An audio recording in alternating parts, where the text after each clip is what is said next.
Bonjour à tous, content de vous retrouver pour ces entretiens Vignes-Vins Languedoc-Roussillon qui, comme vous le constatez, prennent une forme particulière. Nous avions prévu à l'automne d'envisager une reconduction des entretiens Vignes-Vins Languedoc-Roussillon à l'identique de l'année 2020, au cours de laquelle nous avions pu faire trois lieux d'intervention dans trois départements différents. On avait prévu de maintenir ce format-là puisqu'on avait trouvé qu'il avait permis de toucher un public plus large et puis d'avoir des dispositifs de présence qui permettaient plus de proximité entre les intervenants et les personnes participantes. Malheureusement, on ne va pas pouvoir le faire, donc on s'est reconverti en webinaire, comme beaucoup aujourd'hui. Donc j'imagine que la plupart d'entre vous sont très familiers avec ce mode de suivi d'information. Donc on a redécoupé le programme en fait en trois parties, donc trois séances, plutôt que de faire une séance webinaire de 3 ou 4 heures qui était intenable. Nous avons préféré découper en trois parties. Donc la première aujourd'hui sur les actualités au niveau du vignoble languedocien en particulier. Le deuxième webinaire aura lieu la semaine prochaine, le 21 février, autour des variétés résistances et de l'ensemble des actions conduites par les différents partenaires en Languedoc sur ce volet-là depuis quelques années. Et le troisième session, sans doute en webinaire également, compte tenu des conditions telles qu'elles évoluent aujourd'hui sanitaires, se déroulera le 11 février autour de la thématique des biocontrôles en viticulture. Voilà un peu le format que l'on a suivi. Nous allons donc tout de suite démarrer avec 4 interventions aujourd'hui. Un premier point en termes d'actualité sur le glyphosate, une deuxième actualité concernant les cryptoblabès et leur présence dans les vignobles languedociens. Le troisième point d'actualité est consacré à une actualité qui n'est pas si innovante que ça et nouvelle, mais qui mérite de poursuivre l'information, c'est concernant la flavescence dorée et la gestion de la lutte flavescence dorée. Et la dernière intervention, faire à part d'une actualité de lancement d'un outil au niveau du vignoble, en partenariat IFEV Chambre d'agriculture, qui est un outil d'accompagnement pour la protection du vignoble, appelé Décicrète. Tout de suite, je vous propose de passer à la première présentation, mais nous n'allons pas changer d'intervenant, donc vous allez devoir me subir mon propos encore quelques temps. Concernant donc le glyphosate, et l'an dernier, nous avions fait un point sur le glyphosate avec un point d'interrogation à l'époque sur quel serait l'usage du glyphosate dans les années à venir. Nous avons, depuis début octobre 2020, les réponses liées au dispositif d'évaluation qui a été mis en place par l'ANSES.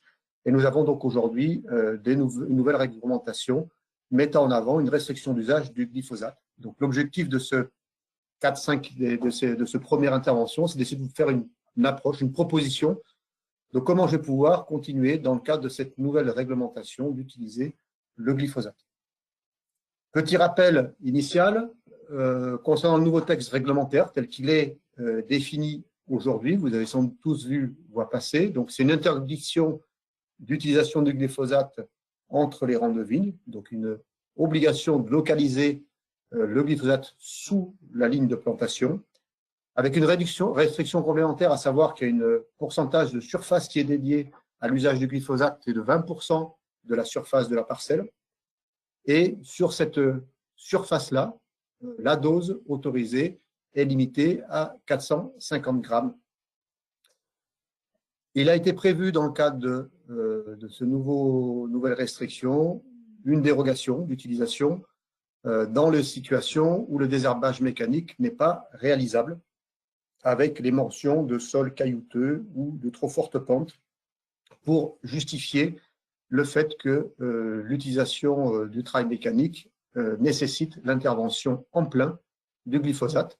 Dans ce cadre-là, la dose autorisée reste la dose initialement prévue par les spécialités commerciales, à savoir sur adventice annuel ou bisannuel, 2160 grammes par hectare. Quel est l'impact direct pour le viticulteur aujourd'hui? Si on fait un petit retour à ce qui se pratiquait habituellement dans nos vignobles, on était principalement sur des herbages chimiques du rang ou en totalité, mais de plus en plus rares, dans nos vignobles languedociens, donc on va se contenter d'avoir une approche plutôt sous le rang.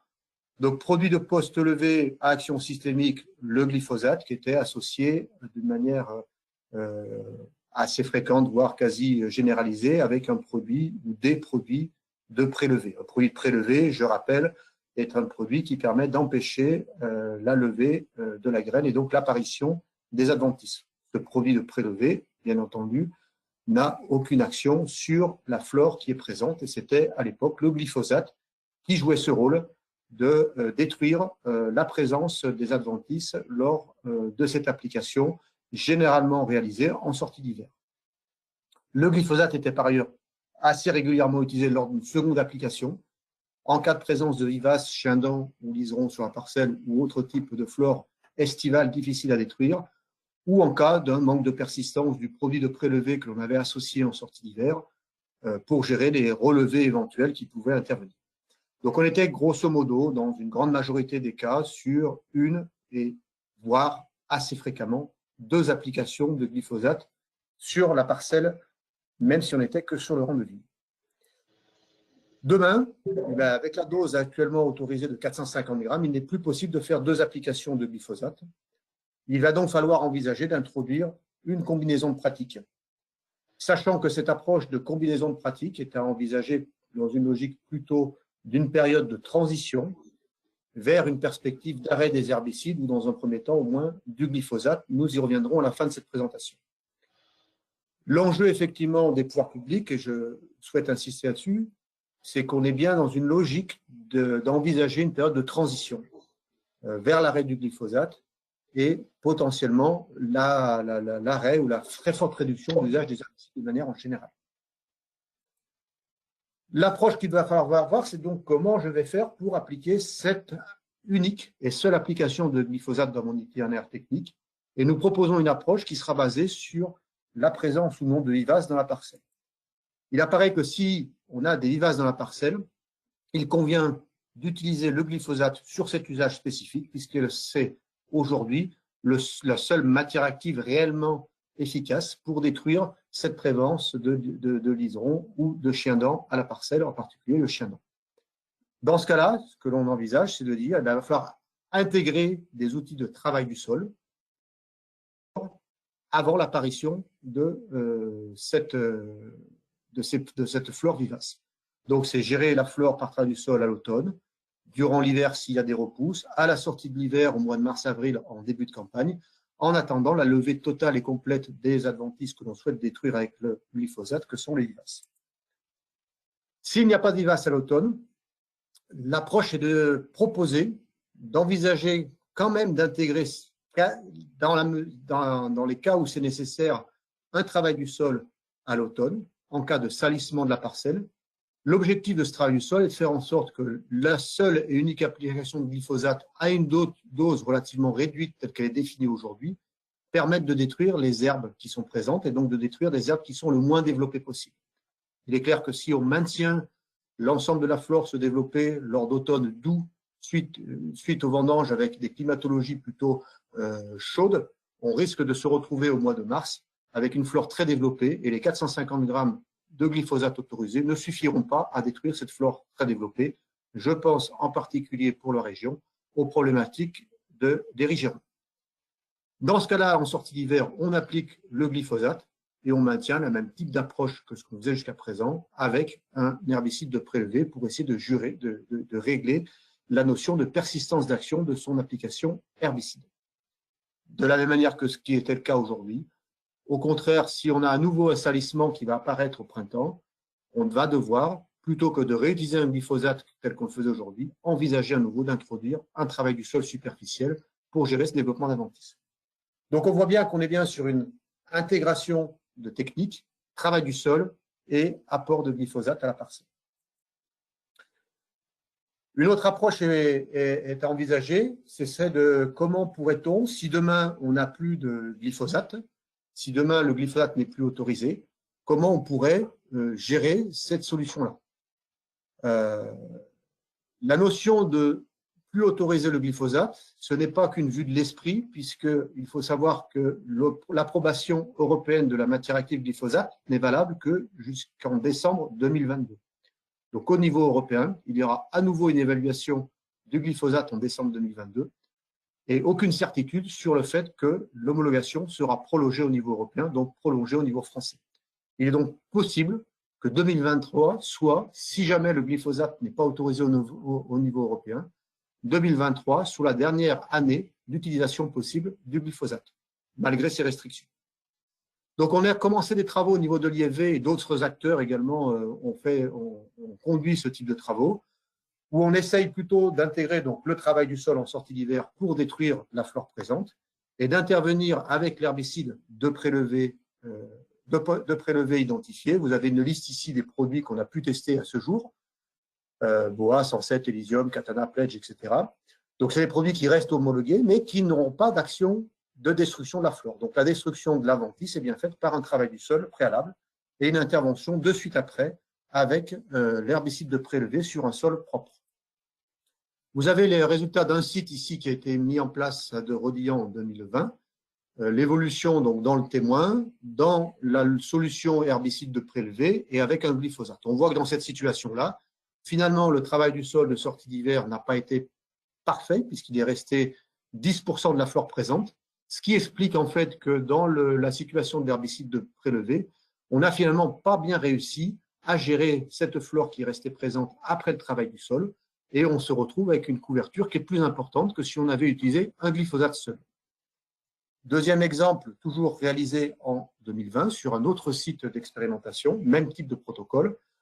Vous voyez ici que dans ce cas de figure-là, on retrouve aussi une efficacité qui est quand même partielle de l'application de l'herbicide de prélevé, puisque 60 jours après son application, on est quasiment à 20% de surface couverte par les adventices qui, en fait, n'ont pas été détruites correctement par le travail du sol en sortie d'hiver. Là, dans ce cas de figure-là, on se rend compte que le glyphosate a une efficacité intéressante. Par contre, on a une relevée d'adventices qui est plus importante que dans la parcelle précédente et on voit quand même le bénéfice à ce niveau-là de l'herbicide de prélevé, mais qui reste assez réduit par rapport à ce qu'on pourrait attendre. Il est donc clair que cette approche-là de technique mixte se heurte un peu en fait à la capacité et à l'efficacité de l'intervention de travail du sol en sortie d'hiver. Dès qu'on laisse un peu des herbes présentes, on a le risque de les retrouver se développer et de ne pas avoir l'efficacité souhaitée de l'herbicide de prélevé. La restriction du glyphosate donc, vers une nouvelle approche d'entretien du sol, c'est clair, c'était l'objectif de cette présentation de vous montrer ces éléments. Éléments que vous pouvez retrouver dans une plaquette qu'a édité l'IFEV récemment sur le site IFEV qui reprend un peu l'ensemble de ces propos et de cet avis sur les stratégies à envisager dans cette situation de restriction de l'usage du glyphosate. Merci à vous et j'attends vos questions. On peut prendre 5 minutes de questions sur ces éléments-là. Oui, bonjour, je suis Régis Caillot de la communication de l'IFV. Je vais donc gérer les questions des internautes présents pour Éric Chantelot. Éric, il y a déjà quelques questions qui sont posées avec deux types de sujets. Hein. Le premier qui concerne donc les pentes et les pourcentages de pentes pour les sols. Et puis aussi après des questions autour des vivaces. Alors la première question que je réunis, il y en a deux questions, mais je la réunis en une seule. Comment on définit un sol caillouteux et à partir de quel pourcentage de pente on considère que le sol est en pente? Donc effectivement, dans le cas de l'AMM proposé, il avait été proposé, moi j'ai cité, une dérogation pour des vignes non mécanisables, vignobles non mécanisables, en citant lié à sol caillouteux ou sol en pente. À ce jour, il est clair que personne n'a la capacité à définir ce que c'est un sol en pente, ce que c'est un sol caillouteux, et les pouvoirs publics, pour le moment, n'ont pas souhaité mettre des normes précises. Je pense que ce qu'il faut retenir de la logique de ce qui a été voulu dans cette dérogation d'usage, de restriction d'usage du glyphosate sur sol caillouteux, enfin, ce n'est pas la notion tant de sol caillouteux que de sol en pente, c'était bien de prendre en compte la notion de non mécanisable. Donc c'est cet enjeu-là qui est mis en avant, avec les exemples sol caillouteux, sol en pente, Mais aujourd'hui, il n'y a aucune règle définie qui va permettre à un viticulteur de se sécuriser en disant « je suis dans les clous parce que j'ai tant de pourcents de cailloux » ou « je ne suis pas dans les clous parce que je n'ai pas suffisamment de pente ». Donc, on reste un peu dans un flou artistique sur ce volet-là. Et il semblerait que pour la campagne qui arrive, ce soit un peu laissé à l'appréciation des différents contrôleurs qui pourraient passer sur les parcelles de juger cet aspect-là dans le cas où ils constatent un usage sur l'ensemble de la surface de la parcelle du glyphosate. Alors, une autre question qui est plutôt du domaine réglementaire également, c'est à partir de la restriction de grammage de glyphosate de 450 grammes, elle s'applique à partir de quand? Alors, c'est toute la complexité du dispositif. Cette restriction de grammage n'est pas un arrêté ministériel qui définit un gramme maximum d'utilisation du glyphosate. Contrairement à ce qu'on a pu connaître précédemment dans la précédente réglementation d'usage du glyphosate, c'était un arrêté qui mettait en avant la dose maximum. Le processus qui a été choisi dans ce cas de figure de restriction est le processus des AMM, autorisation de mise sur le marché, homologation des produits. Et donc, la restriction d'usage est liée à la réévaluation des différents produits, spécialités commerciales. Et aujourd'hui, il est clair qu'il semble se dessiner qu'il y aura une distorsion de concurrence entre les différents produits et qu'il va y avoir une cohabitation entre des produits qui vont avoir inscrite cette restriction d'usage et d'autres qui ne l'auront pas. À ce jour, l'ANSES, qui met en place les AMM, a conscience de cet élément-là. Nous avons eu des échanges avec eux récemment, mais n'a pas encore trouvé le moyen de mettre tout le monde au même niveau au même moment. Donc, je n'ai pas de réponse précise.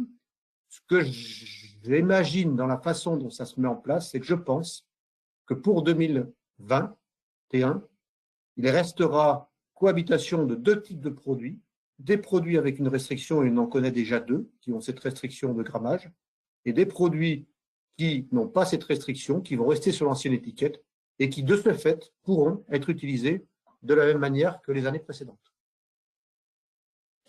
Alors, peut-être une dernière question pour rester donc dans le bon timing. Ça concerne les vivaces. Une question est posée sur au printemps, apparemment, ça ne serait pas le meilleur moment pour traiter les vivaces. Il faut plutôt les traiter à sève descendante. C'est effectivement une erreur de l'ordre de mon diaporama. Ce n'est pas tant le printemps, c'est plutôt début d'été. On sait que sur l'Iseron, la meilleure période pour traiter les vivaces de glyphosate, c'est en pleine floraison. Et sur Chiendent, c'est plutôt juillet ou août plutôt que de mai. Donc effectivement, c'est un petit point de détail de mon diaporama qui n'était pas juste. C'est plutôt tardivement le traitement des vivaces qui vont l'envisager. Et c'est pour ça qu'en attendant la présence totale et complète de ces vivaces, il va falloir gérer éventuellement par un petit travail du sol au mois de mai, si besoin, par rapport au travail du sol qu'on a fait précédemment. Mais il va falloir qu'à un moment donné, laisser venir les vivaces, parce que le meilleur moyen de détruire les vivaces, c'est de les laisser bien se développer. Pour du Chiendent, plutôt d'appliquer à sève descendante, et sur du Liseron, plutôt à pleine floraison. Bon, alors je prends une dernière question qui est un peu plus politique en quelque sorte, mais qui est intéressante et qui demande la chose suivante. La viticulture traverse une grave crise économique. Pensez-vous que d'ici 2 ans, toutes les exploitations puissent se permettre d'investir dans des intercepts et supporter les frais de plusieurs passages de travail du sol, ce qui fait augmenter les coûts de l'ordre de 500 € par hectare? Alors, on pense que ce n'est pas possible. C'est justement pour ça que lorsque il y a eu les échanges ces 2 ou 3 dernières années sur cette restriction de glyphosate, les éléments apportés par l'IFV auprès des pouvoirs publics ont systématiquement mis en avant ce problème de valorisation en fonction des viticulteurs, de valorisation du produit, et donc l'investissement matériel était très conséquent pour la filière viticole. On a évalué à la louche que, grosso modo, l'ensemble de la ferme France viticole devrait investir plus d'1 milliard d'euros pour pouvoir envisager de travailler ses sols correctement sans glyphosate. Deuxième point que l'on avait mis en avant auprès des pouvoirs publics, c'est le fait que le matériel de travail du sol ne sera pas disponible dans un délai de 6 mois. À savoir que la filière des producteurs, des mécaniciens qui produisent les machines n'est pas très bien structurée, il n'y a pas de grands groupes, il y a beaucoup de petits fournisseurs. Et de ce fait, la capacité à fournir dans un délai rapide l'ensemble de la filière était impossible. Donc je pense que c'est en partie ces éléments qui ont été entendus par les pouvoirs publics pour donner un avis de restriction d'usage et non pas d'arrêt brutal de l'usage du glyphosate en vigne. Il n'empêche que la question qui est posée ne relève plus maintenant en tant que telle de l'homologation française, mais d'une prise de position politique au niveau européen de défense ou non par la France du glyphosate dans le cas de ses réapprobations. Donc on n'est plus sur une sphère de discussion technique à ce stade-là, c'est vraiment la sphère politique qui va agir en fin 2022 pour définir le renouvellement ou non de l'homologation. Bon, je me permets de prendre juste une dernière question et puis après on pourra passer au sujet suivant.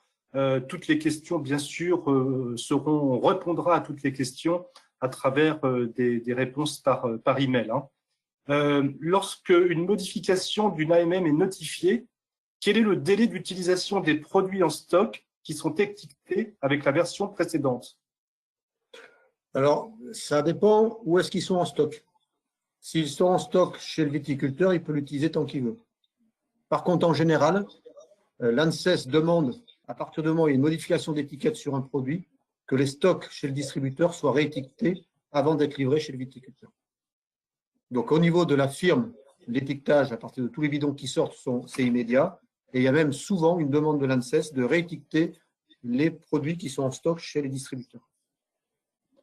Et enfin, est-ce qu'il y a d'autres, à part le travail du sol, est-ce qu'il y a d'autres alternatives au glyphosate, des produits de biocontrôle ou le Beluca, par exemple? Alors, d'autres alternatives, on peut penser à l'enherbement. Aujourd'hui, les solutions d'enherbement sous la ligne de plantation, c'est encore balbutiant et c'est encore des situations qui sont compliquées à gérer et pas tout à fait pas opérationnelles, entre autres en partie liées à la concurrence que peut exercer l'herbe sous la vigne. Des solutions alternatives herbicides, il existe d'autres herbicides qui vont détruire la flore présente, le Beluca que tu viens de citer en particulier, qui est placé dans la famille des biocontrôles. Ces solutions-là ont une efficacité très très réduite par rapport à ce qu'on a connu du glyphosate. Un glyphosate va être capable de détruire des flores relativement développées et en plus va être capable de détruire la racine de la plante en tant que telle. Les autres solutions aujourd'hui qui peuvent exister ne vont pas avoir la capacité de détruire la racine, ne détruisent que les organes verts qui sont sortis et ont par ailleurs la contrainte d'être employées systématiquement sur 3 ou 4 feuilles de l'adventice grand maximum. Donc on doit l'appliquer dès l'émergence des adventices et on ne peut pas attendre que l'adventice se développe. Donc c'est des contraintes importantes qui font que ce n'est pas des solutions de remplacement du glyphosate. Par contre, ça peut être envisagé de les introduire dans un programme et dans une stratégie, mais avec cette nuance, on ne va pas remplacer du glyphosate avec ces solutions. Très bien, merci Eric. C'était la dernière question. On répondra aux autres. Il y en avait quelques-unes, mais on y répondra par email. Donc, nous allons poursuivre ce webinaire pour le deuxième sujet que l'on avait proposé en termes d'actualité, puisque 2020 a été un peu difficile pour certains concernant les cryptoblabes. Cyril, je te laisse la parole. Bonjour, donc je vais vous présenter cette présentation sur les cryptoblabes, son cycle biologique, les moyens de lutte, les avancées qu'on a depuis quelque temps. Voilà, donc Cryptoblabes nidiella, il a été bien décrit en 1969 par 2 entomologistes israéliens. C'est ce que j'ai trouvé de plus précis et de bien détaillé. Donc c'est la famille des pyrales. Son cycle, il est toujours mal connu. C'est un insecte qui est polyphage et attiré par le sucre et la pourriture. Il est opportuniste. Je tiens quand même à préciser que même sans pourriture, il est très attiré. On l'a vu cette année, un peu dans pas mal de secteurs d'Occitanie, proche du littoral. Les pommes ne sont pas visibles. Donc c'est pas comme des miss où on a les œufs sur le grain. On verra que pour les trouver, c'est plus compliqué. Et les premières larves, on peut les voir à peu près fin juin, même mi-mai selon les années. L'importance des populations elle va varier en fonction de l'hiver, c'est-à-dire du gel. Donc, je pense que le millésime crypto 2021 risque d'être beaucoup plus maigre que le 2020, vu les températures négatives qu'on a depuis quelque temps. Il a été souvent confondu avec Eudémis au mois de septembre, parce que quand la larve est petite, on peut le voir sur la photo du bas, si on grossit pas, si on n'a pas une loupe qui grossit vraiment de façon importante, eh ben on va le confondre parce qu'il est aussi nerveux que Eudémis et il a un peu une couleur miel quand il est au stade L1, L2, L3. Voilà. L'autre diapo. Donc, les premiers dégâts significatifs, on les a observés dans le Gard en 99 sur la zone littorale et une partie costière vers Montfrein. On les avait identifiés avec Monsieur Blanc de l'IFV à l'époque, qui nous avait dit que c'était donc des cryptolabès. On l'a souvent confondu avec la 4e génération de Demis. Il est présent à peu près dans tout l'arc méditerranéen, plus largement dans les régions tempérées, chaudes et humides du monde. Au Brésil, par exemple, qui va s'attaquer aux baies de café. Il a plusieurs noms vernaculaires, donc c'est la pyrale du Daphné, mais vous allez encore, ça va être la pyrale des agrumes, enfin, il a plusieurs appellations. Les papillons sont nocturnes, comme Eudémis et d'autres lépidos. Les femelles vont pondre le lendemain de l'accouplement. Autre diapo. Donc, elles s'accouplent une fois, le mâle plusieurs fois, et les papillons vivent environ 1 mois pendant la saison froide et 8 à 10 jours pendant la saison chaude. Donc, les femelles vont pondre 150 œufs sur la rafle à l'intérieur de la grappe. C'est pour ça que vous ne les verrez pas. Ces œufs vont éclosent au bout de 4 jours environ en période chaude et au bout de 8 à 13 jours en début de saison. Une fois que la larve est éclose, elle se nourrit d'abord uniquement des miellats des cochenilles. C'est pour ça que dès que vous avez des parcelles de vignes avec des grosses populations de cochenilles, ben, il y aura moins de mortalité des larves et vous aurez des populations qui peuvent être très très importantes. Les larves plus âgées, après, vont commencer à grignoter superficiellement la peau des raisins. Contrairement à Eudémis, cette bestiole ne fait pas de perforation, elle ne rentre pas dans le grain. Ou quand elle rentre dans le grain, c'est qu'elle emprunte un tunnel qui a déjà été fait par Eudémis. Donc là, vous pouvez voir des pontes, c'est des photos qui ont été réalisées par le professeur Lucci de l'université de Bologne, où on voit la progression, la maturation des œufs à la base du grain. Donc on voit que ça ressemble pas du tout aux œufs d'Eudémis, c'est pas en neuroplaque. Voilà. Autre diapo. Donc la larve, elle va traverser 5 stades larvaires. Et après, dès qu'elle est à son dernier stade larvaire, elle va faire son cocon d'une soie dans une pupe. Donc là, vous voyez à gauche une larve au dernier stade larvaire. Et donc après, elle fait son cocon, la chrysalide, une émergence, et puis vous avez une nouvelle génération au centre, un papillon de crypto, et vous avez une autre génération. Autre diapo. La nymphose, elle a lieu dans la grappe que les larves ont consommé.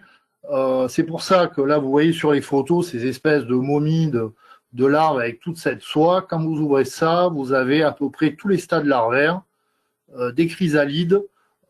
Donc les papillons, les femelles reviennent pondre au centre de ces nids. J'appellerais ça entre guillemets des nids. Donc c'est pour ça qu'on va se retrouver avec tout plein de stades, et c'est une bestiole qui est quand même qui a un côté assez grégaire, à la différence des tordeuses comme Eudémis. Autre diapo. Les papillons donc sont attirés par le sucre et le miel sécrété par des cochenilles ou par des raisins très mûrs ou déjà attaqués. Donc on peut, là, la photo de gauche, c'est un crypto qu'on avait sur un essai confusion dans les sables. Ben, il avait commencé à attaquer des graines raisins verts de grenache parce que on avait une forte recrudescence de cochenilles. Autre diapo. Le cycle prend 5 semaines en été avec au moins 4 générations, au moins. On verra après que selon, je pense, le type de sol et les secteurs, on peut en avoir plus. Le nombre de générations, il va dépendre du climat et des plantes hôtes. Alors, ben, elle fait feu de poubois, hein, c'est-à-dire qu'elle a plus de 80 plantes hôtes. L'ail, le sorgho, le blé, le maïs, les carottes, les mûres, les haricots, les agrumes, les néfliers, les grenades, les figuiers, les pommiers, les pruniers, les pêchers, les actinidias, les myrtilles, les acacias. Les générations peuvent changer de plantes hôtes en fonction de la nourriture disponible. Ça veut dire que selon l'environnement que vous avez, ils vont arriver ou ils vont partir assez facilement, contrairement à un eudémis qui est plutôt assez casanier, qui se déplace pas beaucoup. Ça, c'est une courbe de dynamique de vol que j'ai fait en 2018, qui est une année dans le Gard record en termes de crypto. Donc, vous avez 3 secteurs, Vauvert, Saint-Gilles et Margues, et j'ai piégé du 1er juin jusqu'au 16 novembre. Donc, on peut voir que elle n'est pas du tout sensible à la photopériode, hein, par rapport au contrairement à Eudémis, que c'est vraiment une question de température qui font que vous allez avoir un vol qui va augmenter ou pas. Là, on voit qu'on a des pics de vol. Le plus important, ça va être mi-octobre. Et après, ça commence à décroître. Et on voit très bien qu'on a quand même, selon les courbes, 3 à 4 périodes de vol qui sont à peu près bien marquées. Et une fin du vol, le 16 novembre, qui correspond à un refroidissement. C'est une bestiole son seuil de température pour cette espèce, elle est de 13 degrés. Et une génération nécessite 450 degrés jour. Zone de costière où on a des galets comme dans le Gard, vers Saint-Gilles, je pense qu'on a plus de générations parce que les galets, quand ils chauffent, ça fait briques réfractaires, ils récupèrent la chaleur, donc c'est tout bon pour les cryptos. La température optimale, elle est de 25 à 30 degrés avec une humidité de 65 à 67%. D'humidité relative. C'est pour ça qu'en 2019, par exemple, ne regardez pas trop tous les essais, confusion, tout ça de 2019, parce qu'en 2019, il n'y en a pas eu. On a une année terriblement sèche, donc une absence de crypto, alors que l'année d'avant, on n'avait pas eu de gel. En 2018, on avait eu une grosse année crypto. On aurait dû avoir une grosse pression en 2019. Absence d'humidité relative. On a eu des populations extrêmement faibles. Autre diapo. Donc l'hivernage, il peut se produire au niveau larvaire ou au stade de pupe. Donc à gauche, ça c'est un nid que j'avais prélevé au Gros du Roi. Et à l'intérieur, vous avez 20-30 larves à peu près à tous les stades, des chrysalides. Pour la question de l'humidité, s'il y a une question là-dessus, à savoir que j'ai essayé de les élever en vivarium pour faire des photos de ponte.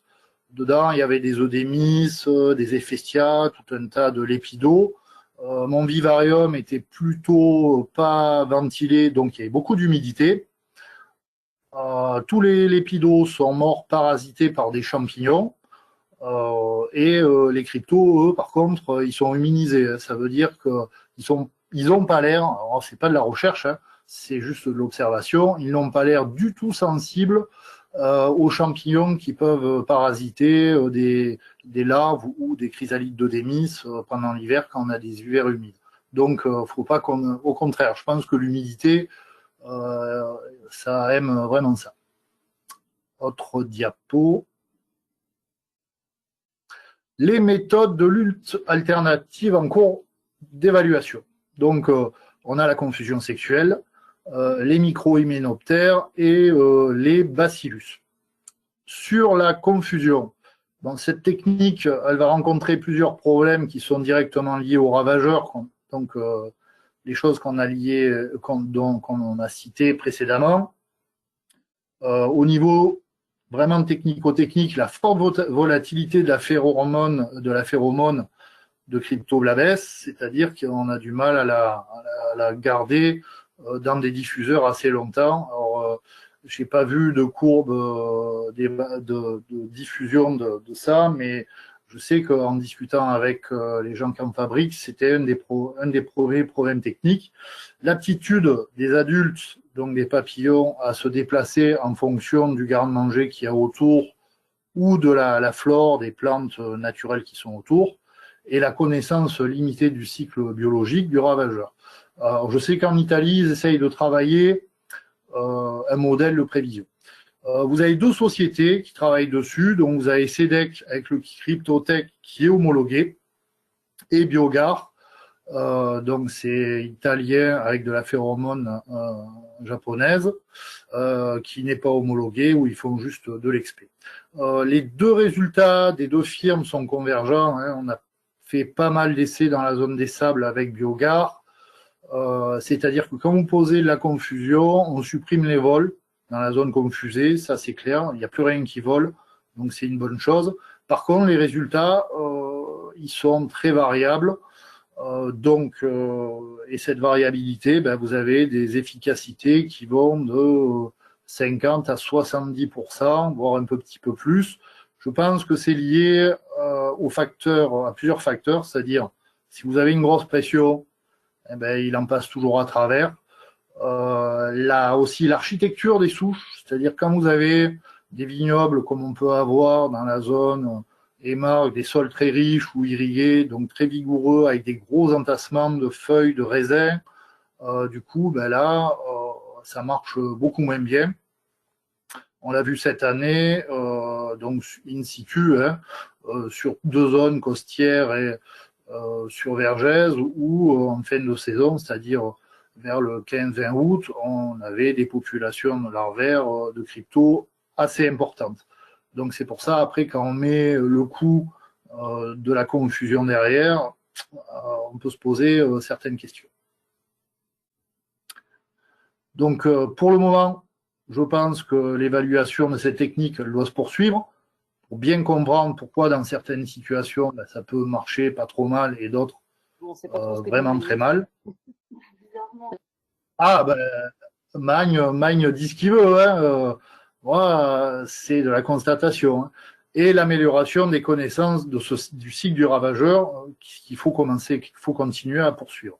Voilà. Donc, je pense que, attention, ça va pas être la solution au problème crypto. Bon, alors c'est sûr que si cette année, il s'en vend beaucoup, clairement, ça va très bien marcher, comme en 2019 dans le Gard, où il s'en est. Comme il va y avoir une pression faible à nulle, du coup, tout marche.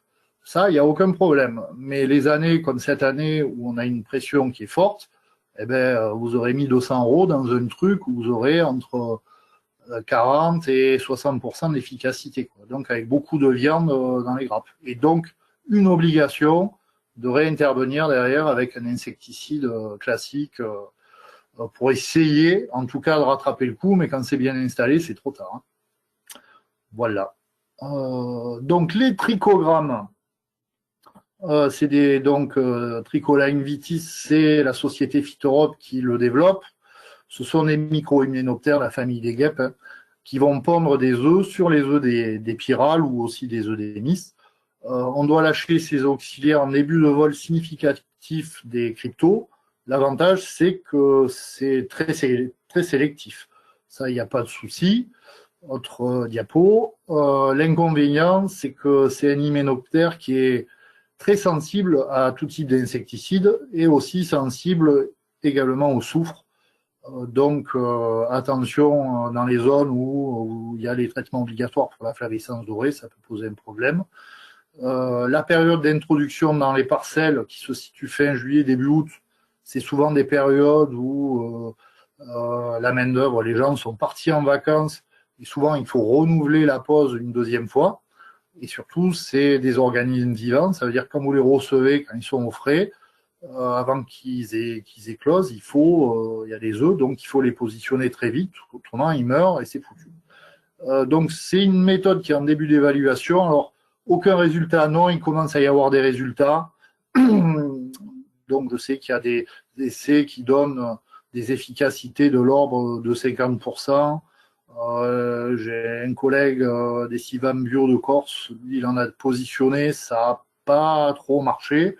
Donc on doit déposer 2500 100 diffuseurs. Dedans, vous avez 2500 individus par diffuseur. Et selon la durée du vol de crypto, il faudra le renouveler. Donc je pense que là-dessus, c'est pareil, c'est des essais à poursuivre pour affiner les méthodes d'utilisation de cette technique. Les bacillus. Alors, j'aurais pas parié un copec il y a quelque temps là-dessus. Paradoxalement, il y a des résultats. Vous avez deux sociétés qui travaillent dessus. La société Biogar, qui mène des essais avec le Rapax AS et souche Kurstaki, et la société Filagro aussi, qui l'a testé également avec le DIP-LDF aussi, souche Kurstaki. Ça ne doit pas être exactement les mêmes, hein. Donc, le but, c'est de traiter, alors ce que j'en sais surtout pour la société Biogar, c'est de traiter toutes les semaines au début du vol significatif, en gros tous les 8-10 jours, quand la maturité des raisins commence. Parce que c'est là où on va voir arriver des vols de crypto, parce qu'ils seront attirés par le sucre des raisins, afin de toucher un maximum de larves émergentes après. Je rappelle que crypto donc ne perfore pas, ne rentre pas dans le raisin, donc en gros, il a toujours un stade baladeur, du stade L1 jusqu'à son dernier stade. Donc, si on couvre sur une période assez longue avec du bacillus, il va en ingérer et ils vont s'empoisonner. Donc, il y a 2-3 résultats, là c'est un peu long, je ne vous les présenterai pas, qui montrent des résultats qui seront quand même assez intéressants. Donc, ça peut être, c'est à travailler aussi. C'est des mesures alternatives, surtout de par la sélectivité du bacillus. Donc, c'est une piste qu'il faut creuser. Voilà. Les insecticides classiques, le Spinetoram radian, qui n'est pas en bio, celui-là, donc l'efficacité qui est similaire au spinosade, hein, on est à peu près sur la même chose. Le spinosade utilisable en bio, donc les non commerciaux Success 4, et maintenant vous avez la nouvelle formulation, le Ficilia. L'efficacité, elle est satisfaisante dans bien des situations si on arrive à tomber sur le début des ponts, c'est-à-dire souvent quand on commence à avoir des vols significatifs. Vol significatif, c'est quand on commence à choper 20-30 papillons tous les 2-3 jours, que les raisins commencent à faire du sucre, donc à tourner, ben, c'est là qu'on va positionner cette molécule. Ça peut donner de bons résultats. Si on rate le coche, ça donne de mauvais résultats. Voilà. Mais ça, c'est quelque chose, dans le gars, on l'utilise depuis quelques années. On arrive quand même, quand on a la pulvée bien comme il faut, c'est-à-dire on vise la zone fructifère, tout ça, on arrive quand même à bien tirer son épingle du jeu. La mamectine, donc de Syngenta, le Proclin affirme. Là, des essais ont été menés par Jean Litou dans la zone des sables au domaine du Bosquet. Et l'idée, c'était de savoir, donc la molécule marche sur crypto, il n'y a pas de souci, c'est homologué crypto. C'était de savoir quand positionner au mieux la substance. Donc, ce qu'ils ont fait, ils ont fait un premier positionnement tout début véraison fin juillet et un autre positionnement à la reprise du vol, c'est-à-dire vers le 10 août. Vous verrez que souvent, le cépage, c'était du Cabernet, sur des cépages tardifs, c'est souvent à ces périodes-là que ça commence à vraiment voler parce qu'il y a du sucre dans les raisins. Et honnêtement, les résultats sont assez intéressants. Alors, je tiens à signaler, parce que visiblement, ça circule, il y a des conseils sur la mémectine, il y a des gens qui disent il faut traiter une fois à la fermeture de la grappe avec ça, et ça marche. On en a longuement discuté avec Jean Litou de Syngenta. Eux n'ont jamais dit ça. Ils sont encore sur le travail de comment caler au mieux la molécule pour avoir le meilleur résultat. C'est-à-dire que le temps de la longueur d'action du produit, si vous le mettez à la fermeture de grappe, ben, elle sera plus active quand vos cryptos ils vont arriver. Donc là, ils sont encore sur du travail pour optimiser le positionnement et visiblement, ils ont quand même, ils commencent à avoir des résultats. Autre diapo. Il va falloir accélérer. Je ne sais pas si on passe le reste aussi. Ah, vas-y, ah ben, passe vite, on va à la fin. Voilà, ça laisse tomber. Ouais. Ah, bon. Ouais, donc, comment caler la date de traitement en fonction des premiers vols significatifs par rapport à la précocité des cépages. Ça, c'est la clé, à mon avis, de décision. Et le niveau de population des cochenilles, ça, c'est très, très important. Voilà.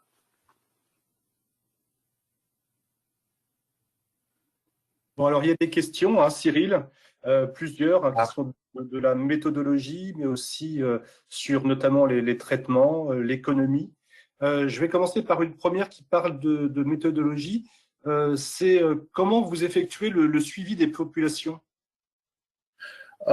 Piégeage avec des phéromones, des capsules. Donc, je l'ai pas dit, selon la zone où on est, vous avez des capsules qui vont marcher, d'autres pas du tout. Donc, vous avez un fournisseur, vous avez Bioprox, vous avez les Italiens, vous avez des capsules espagnoles. Et selon le secteur où vous êtes, il y en a qui vont très bien marcher, d'autres pas. Mais le but, enfin, la clé du truc, c'est déjà une parcelle, vous avez des problèmes. Alors, une parcelle, ça va être 2-3 hectares. Il faut avoir un piège et l'idée, c'est vous commencez à piéger, allez, mi-mai, pour surveiller qu'est-ce qui se passe dans la vie. Justement, ces pièges, ce sont des pièges sexuels, alimentaires?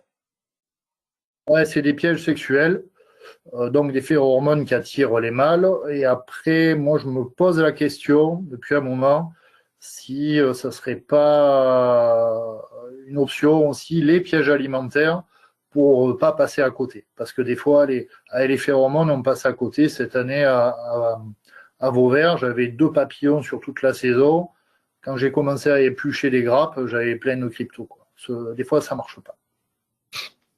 Et des questions autour du bio, notamment en bio, si le traitement G2 avec spinosade, quelle stratégie pour ensuite traiter 2 fois les cryptos durant la maturité? Car la spécialité est limitée à Alors, 2 ouais, donc du coup, c'est vrai que là, j'avais un graphe avec des stratégies.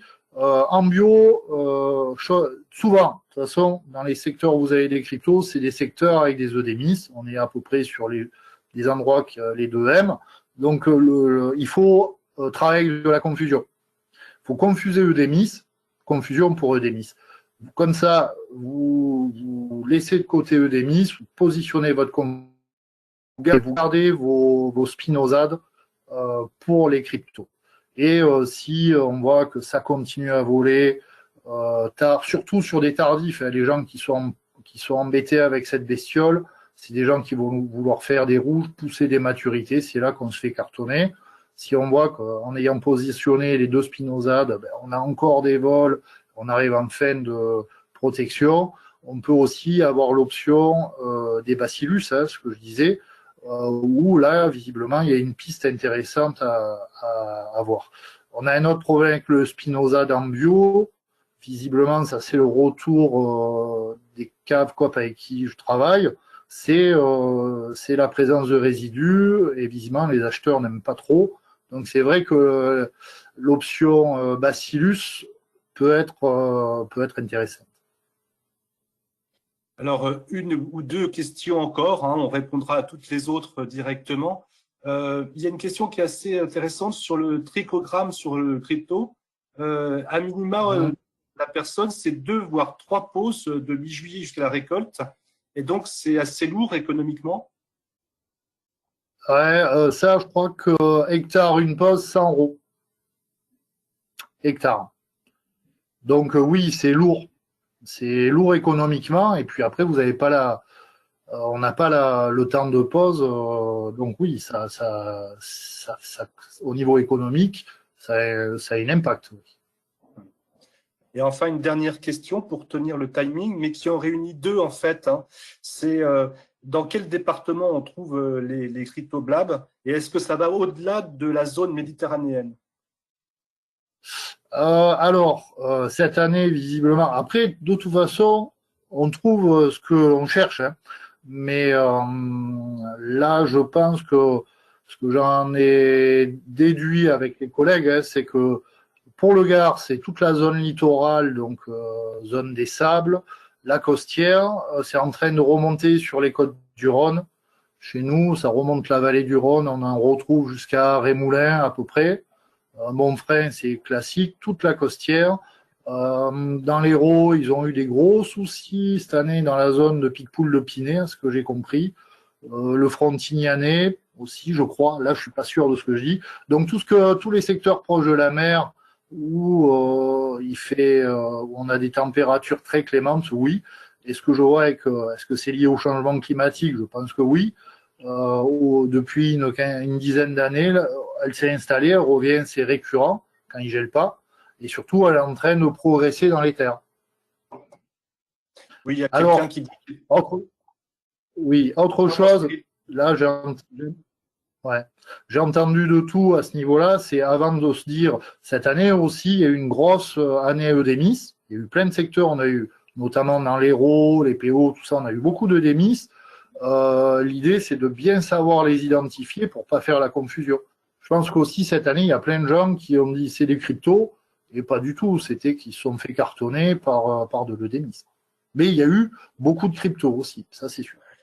Oui, ce qui peut expliquer une remarque, et c'est ce que j'allais dire, une personne nous dit qu'on trouve des cryptos donc à Boutenac, à Fitou, et puis aussi dans le Priorat en Catalogne espagnole.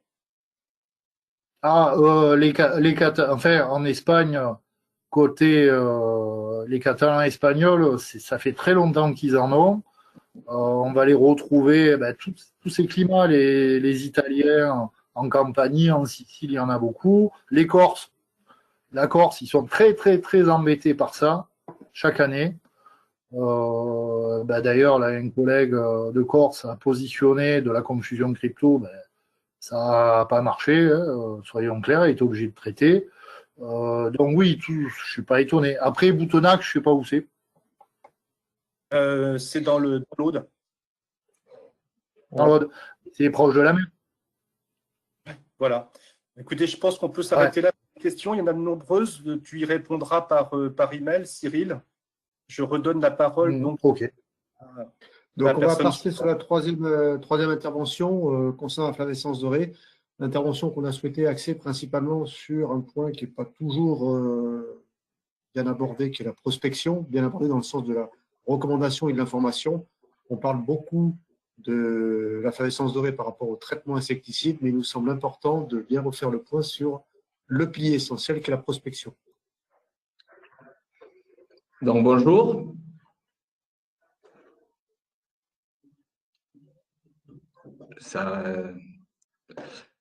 Je vais vous parler, on va vous faire vite fait un petit récap flavescence dorée et ce qui s'est fait dans l'Hérault sur cette campagne. Donc la flavescence dorée, c'est quoi?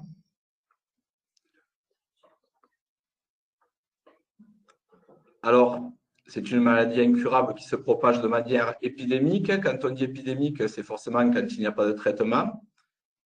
Elle est causée par un phytoplasme, donc qui est véhiculé par un insecte, la cicadelle flavescence dorée, qui a son petit nom scientifique, c'est Scaphoideus titanus.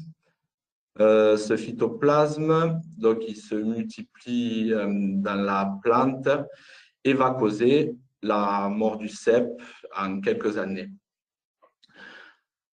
Donc, pour petit rappel quand même, parce que tout le monde, heureusement, n'en voit pas tous les jours, les symptômes qu'il faut juste retenir rapidement, ce sont donc sur rouge, des rougissements du feuillage, sur blanc, des jaunissements, une absence d'aoutement ou un aoutement partiel des sarments.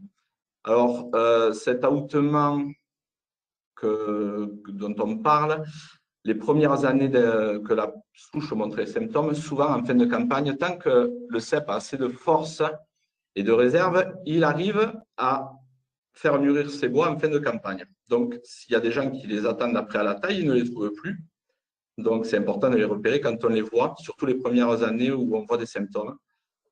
Et ensuite, il y a un port plus ou moins retombant suivant les cépages, sachant que les cépages qui ont des pores irrigés, en général, quand le port est retombant, c'est que c'est leur dernière année de vie.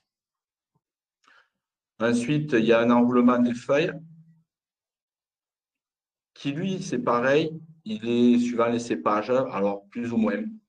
Par contre, ce qui revient tout le temps, c'est quand on prend les feuilles dans sa main, alors les feuilles qui montrent des symptômes, elles deviennent craquantes et ne reviennent pas en forme, alors qu'une feuille normale, elle revient en forme. Et puis, bien sûr, et qui est embêtant aussi, c'est quand même la disparition de la récolte qui se fait ou avant la fleur ou juste avant vendange, en fait, la grappe flétrie. Donc, un rappel de lutte. Donc, déjà, c'est une lutte collective. Donc, c'est une maladie de quarantaine qui est incurable, qui est très contagieuse. Donc, c'est toujours pareil, c'est quand on ne fait pas de traitement. Et donc, soumise à une lutte collective et obligatoire. Le mot collectif est important, le mot obligatoire l'est aussi, parce que les deux ne sont pas forcément suivis d'ailleurs.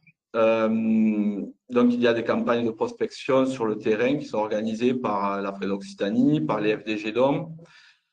Et le dernier échelon qu'on a, c'est les GDOM qui sont au niveau local, afin d'assurer la surveillance du territoire et des parcelles. Par contre, qui dit collectif, mais le collectif passe forcément par le individuel. Et donc, normalement, chaque viticulteur est dans l'obligation de réaliser et les traitements insecticides chez lui, et de faire les prospections, de prévenir ou la FDG-DOM, ou la FREDOM, ou le SRAL qu'il a des symptômes de jaunisse, et arracher rigoureusement les cèpes à thème. Je dis jaunisse parce qu'on est quand même encore sur un arrêté jaunisse de la vigne, qui donc on fait et flavescence dorée et bois noir.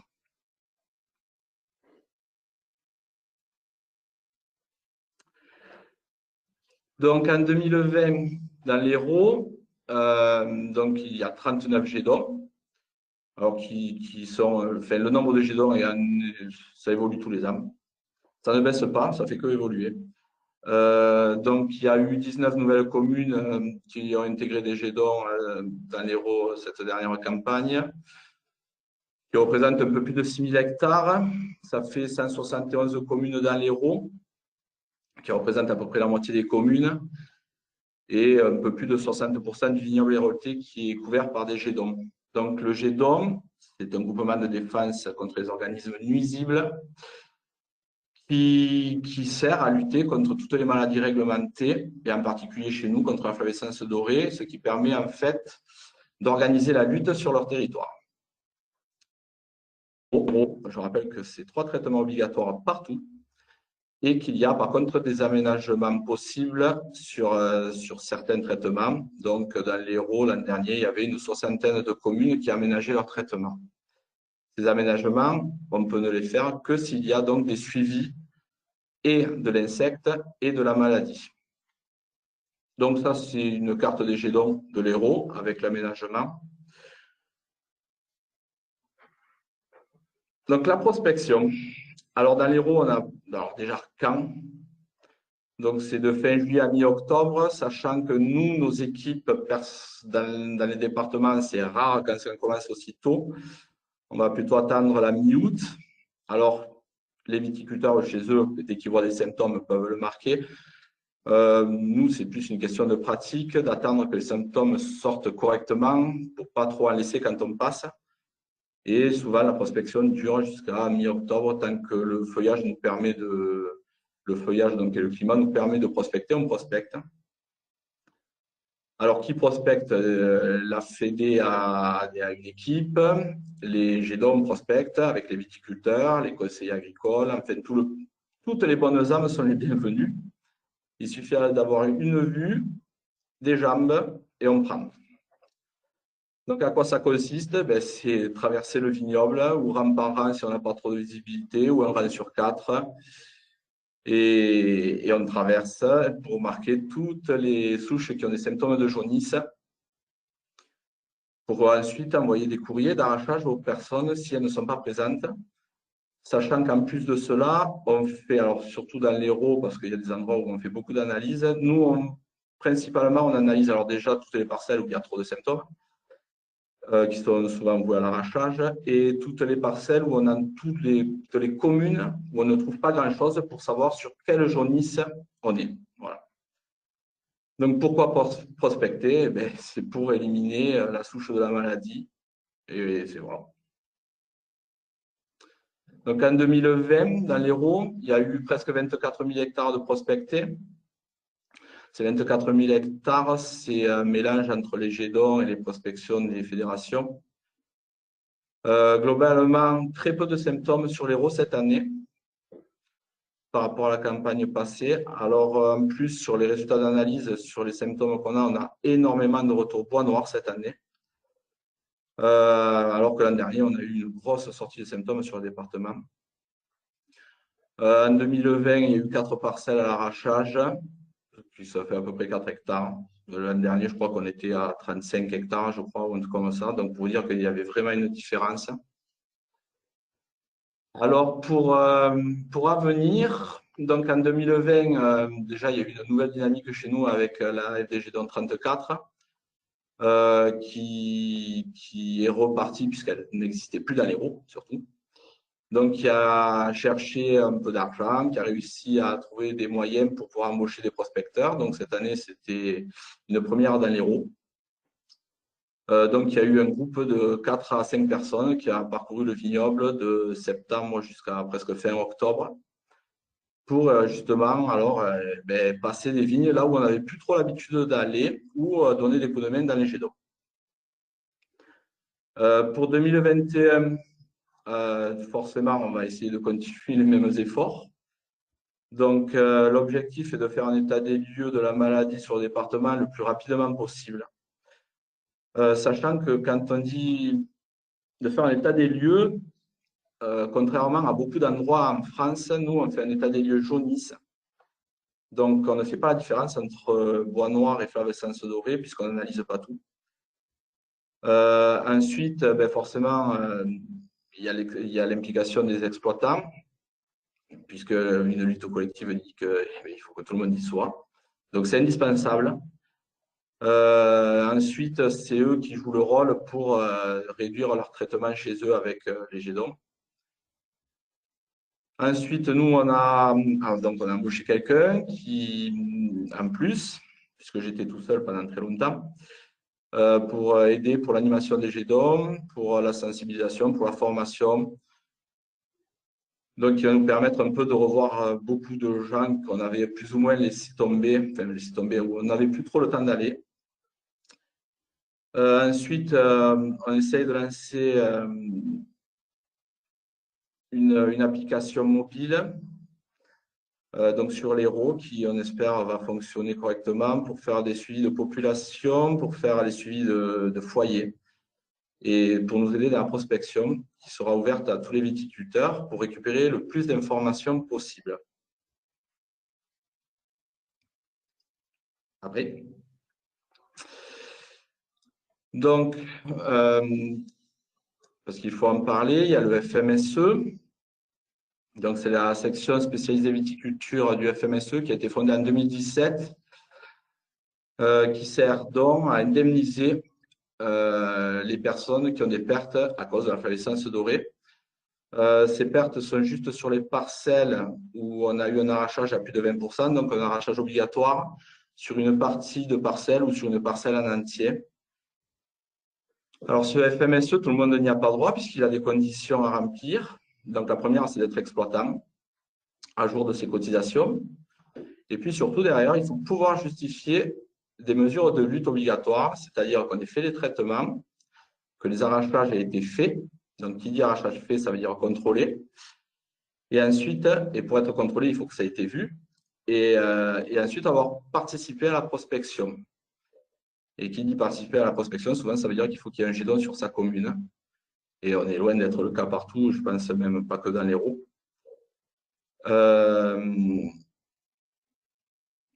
Ça veut surtout dire qu'il faut que pour toutes ces parcelles-là, la Fredon les ait vues. Si la Fredon ne les a pas vues, il ne peut pas y avoir d'indemnisation sur ces parcelles-là. ou la FDG donc.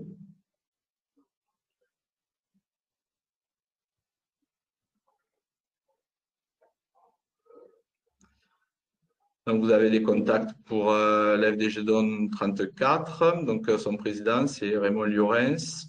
Le chargé de mission vigne, c'est moi-même. Et donc, ma nouvelle collègue, Lisiane, qui, elle aussi, répond très bien au téléphone. Voilà, s'il y a des questions. Alors oui, je confirme, il y a quelques questions. On va en poser deux pour essayer de rattraper un peu le timing qui était prévu. C'est pour ça que j'essaie de débiter. Hein. Oui, non, mais c'est très bien. La première question, c'est en Languedoc-Roussillon, quel pourcentage du vignoble est couvert par des jets d'eau? Dans le Gard, de plus en plus, je ne sais pas combien ils sont. Nous, on est à presque 65% du vignoble dans l'Hérault. Dans l'Aude, ils étaient à un peu plus de 80% de mémoire. Et dans les PO, pareil, c'est très haut. Il y a une question aussi sur des nouvelles technologies. Est-ce qu'il n'y a pas justement des solutions avec les technologies d'aujourd'hui, type caméra embarquée, drone, pour rendre plus efficace la prospection? Alors oui, il y en a, forcément. Pour les drones, ça fait plus de 10 ans qu'on est visité, qu'on fait des essais qui sont de plus en plus précis. Mais pour le moment, ça remplace, enfin, en tout le cas, ça remplace pas les jambes de l'homme. Pour le moment, la vitesse de marcheur ne fait. En tout cas, on va plus vite en marchant qu'avec les drones qui passent, qu'il faut aller vérifier, remarquer. Enfin, c'est trop long pour le moment. Moi, tous les derniers essais que j'ai fait encore, j'allais plus vite que le drone moi à pied. Donc, ça m'arrive Et pas. une question réglementaire, alors, est-ce qu'il y a des textes justement qui fixent les obligations des pépiniéristes et des vignerons qui devraient être publiés peut-être ou qui vont être publiés? Alors, l'arrêté est en cours de réécriture. On l'attend, le dernier.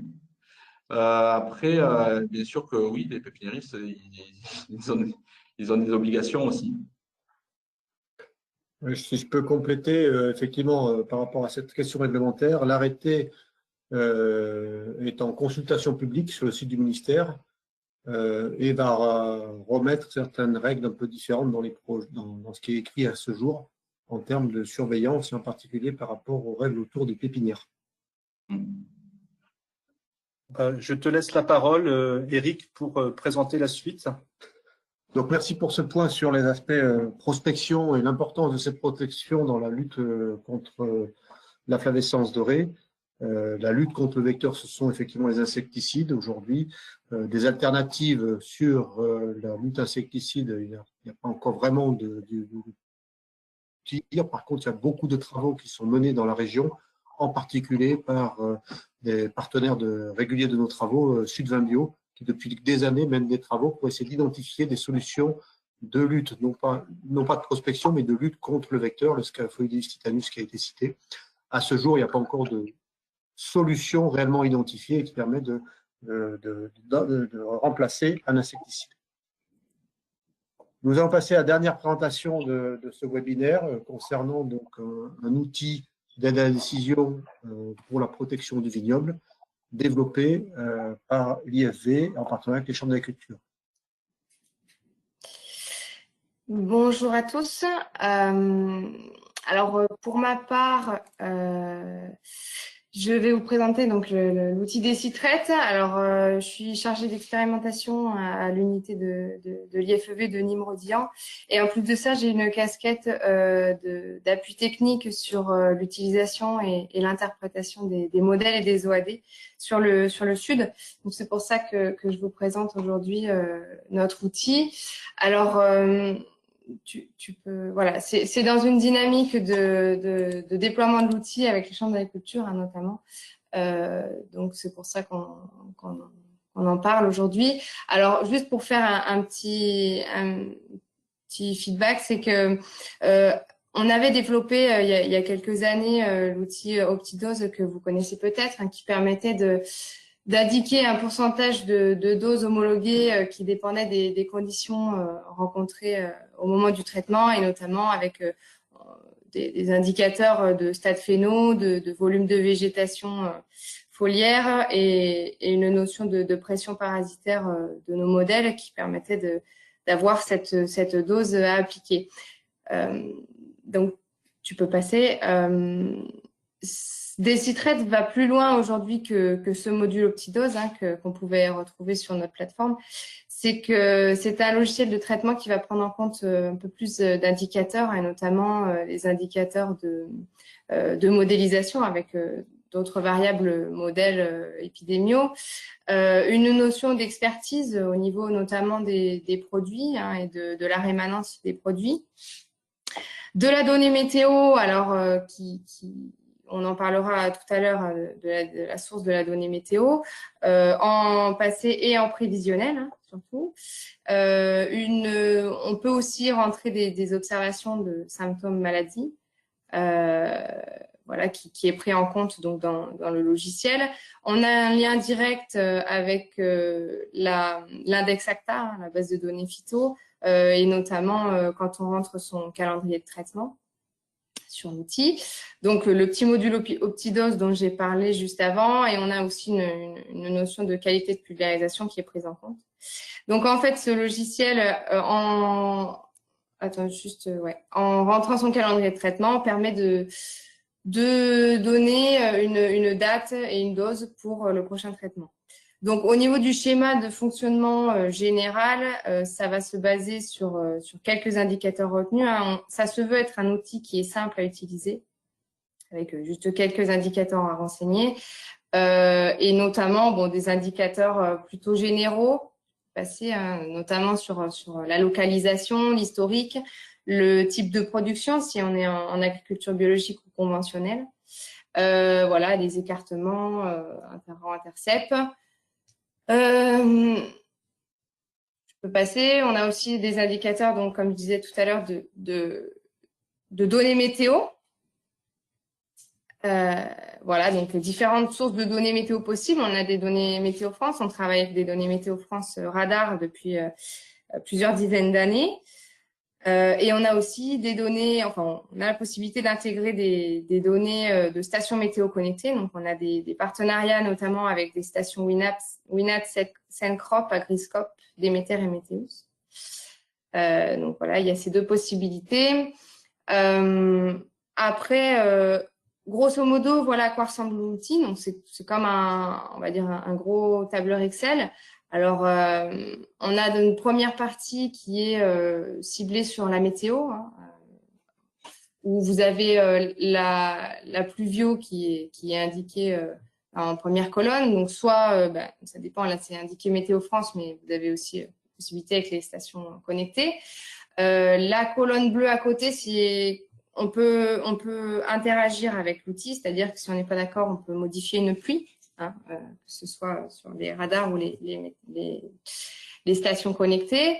Vous avez des indicateurs température et hygrométrie moyenne et également un stade phéno calculé. Et pareil, si on n'est pas d'accord, on peut rentrer le stade phéno réel qu'on observe. Des fois, il peut être un peu en avance ou un peu en retard.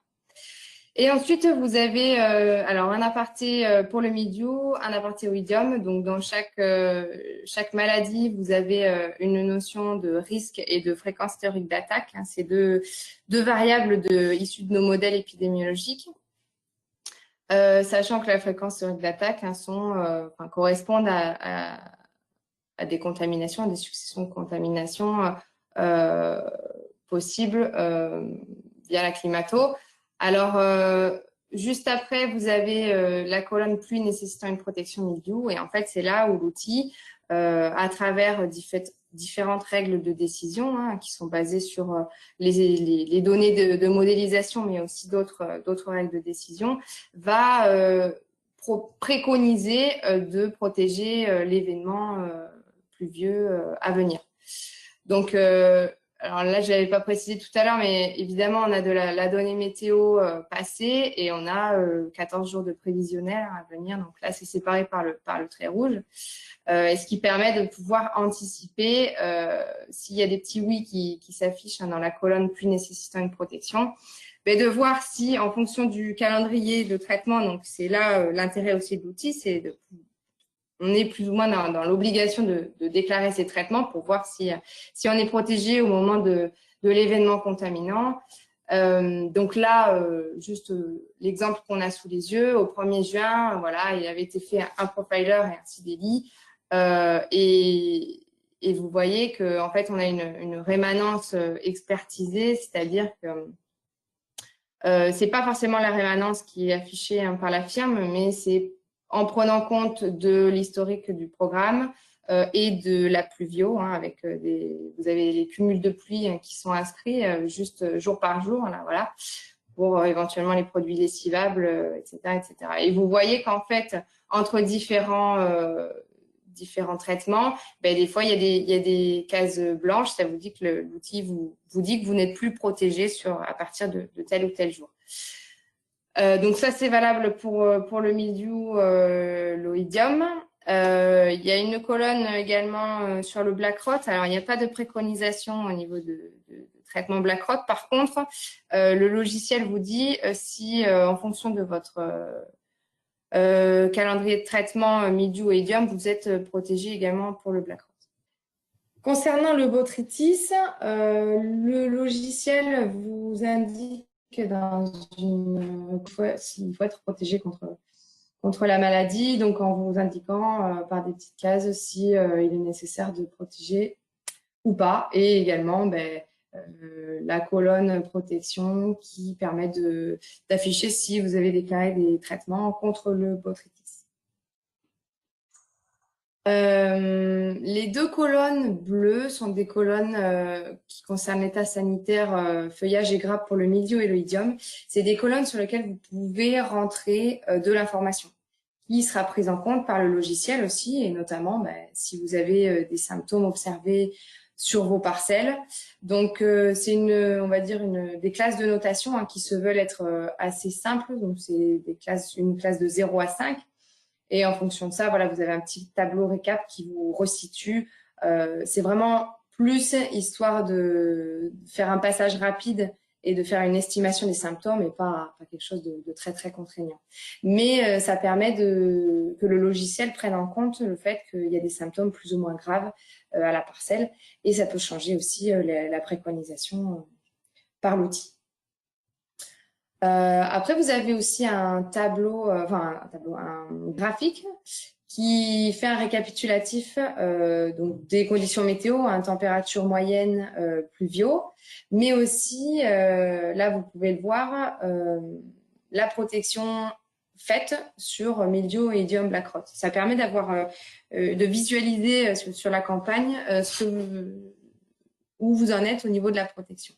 Donc en rouge le mildiou, en jaune c'est la protection oïdium, et en verte c'est le black rot, sachant que voilà, les petites flèches sont les traitements déclarés, et les traits rouges ou très jaunes ou très verts sont la rémanence des produits suite au traitement. Et après vous avez alors les petits éclairs sont les périodes à protéger contre le mildiou, les événements contaminants à protéger. Et pour l'oïdium, c'est un petit peu différent. C'est une plage en fait que va vous préconiser l'outil. C'est une plage à protéger sur la campagne.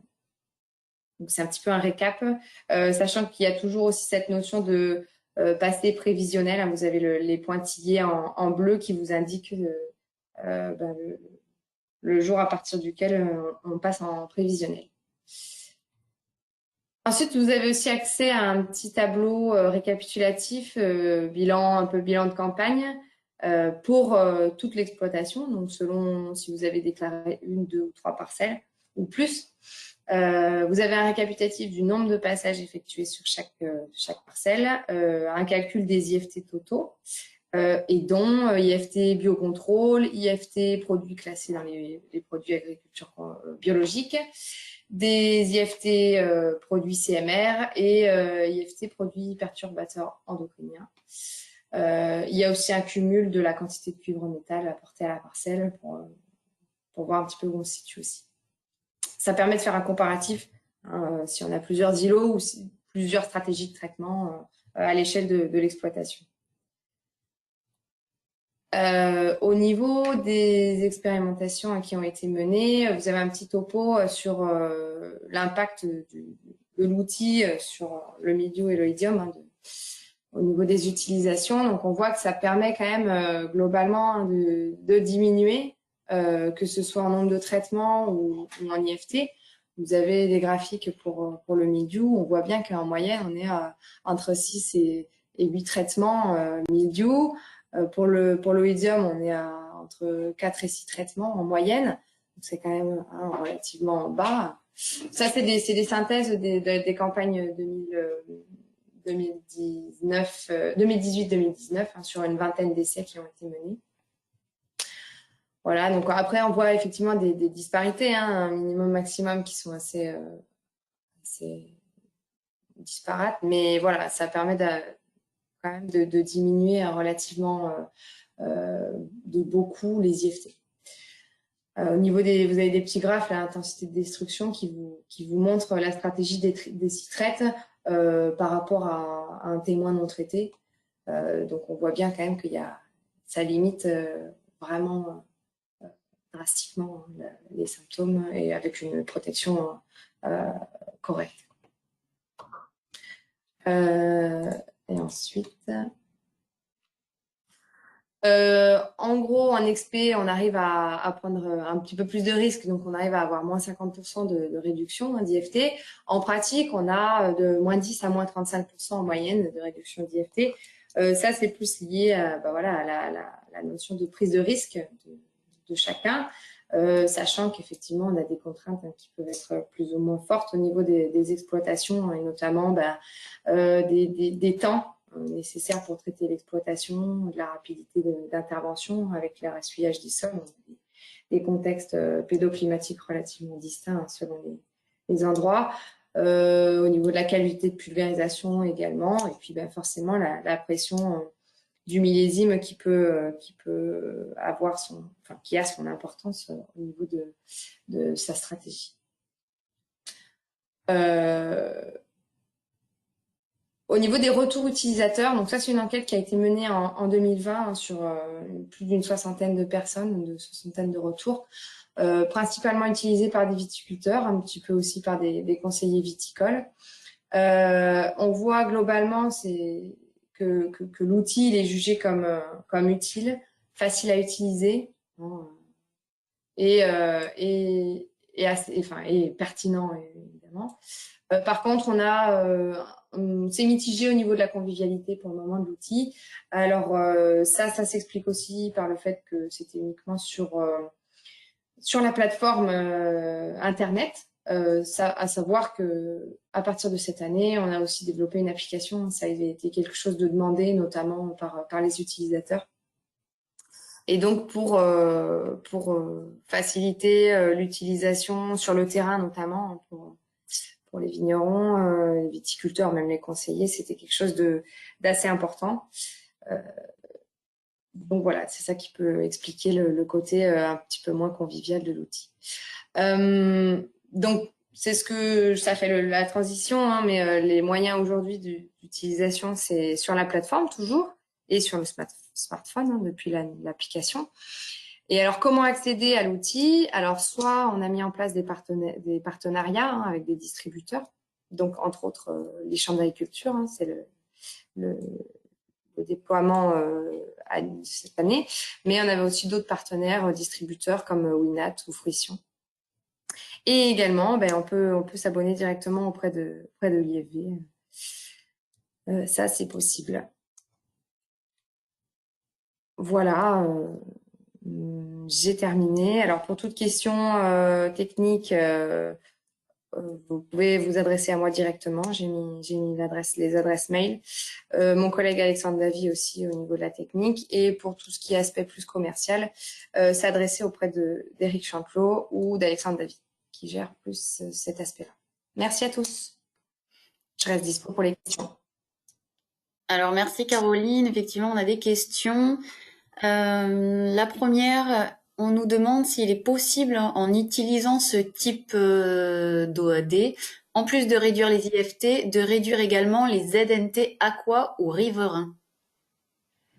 Alors, pour ça, en fait, l'outil, il va pas vous préconiser de produit en tant que tel à appliquer, hein. C'est l'utilisateur qui reste décisionnaire de ce qu'il veut appliquer. Ça, l'outil, il est vraiment fait pour, voilà, il y a une période à protéger, un événement contaminant, il faut protéger.